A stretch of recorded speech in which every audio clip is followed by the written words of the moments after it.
நான் ஆரம்பித்த இடத்திற்கு வந்துவிடுகிறேன். 2012 பைத்துல் மால் துவங்கப்பட்ட போது என்னுடைய வருமானம் மாதந்தோறும் 5 லட்சம் ரூபாய்.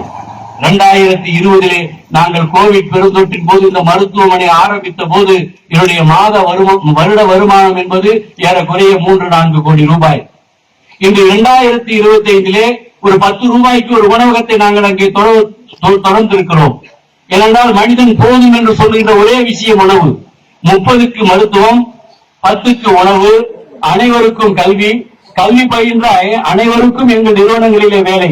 ஏனென்றால் மீன் கொடுப்பதை விட மீன் பிடிக்க கற்றுக் கொடுப்பது மிகப்பெரிய விஷயம். நீங்கள் தினந்தோறும் ஒருவனுக்கு பிச்சை இடுவதை விட அவனை பிச்சை போடுவதாக தயார் செய்ய வேண்டும். அதைத்தான் இளையத்துல்லா பாய் அவர்கள் குர்ஆனுடைய வாசகத்தை சொல்லி சொல்லி சொல்லி எங்களை மெருகூட்டி இருக்கிறார்கள்.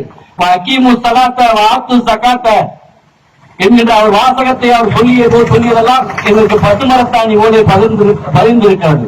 குர்ஆன் பல இடங்களிலே தொழுகையை பற்றி எப்படி ஆணித்தரமாக சொல்கிறதோ நோன்பை அப்படி சொல்லவில்லை, ஹஜ்ஜை அப்படி சொல்லவில்லை.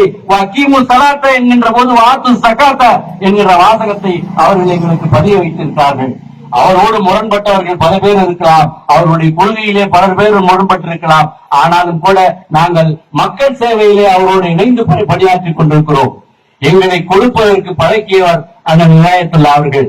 இன்று 2025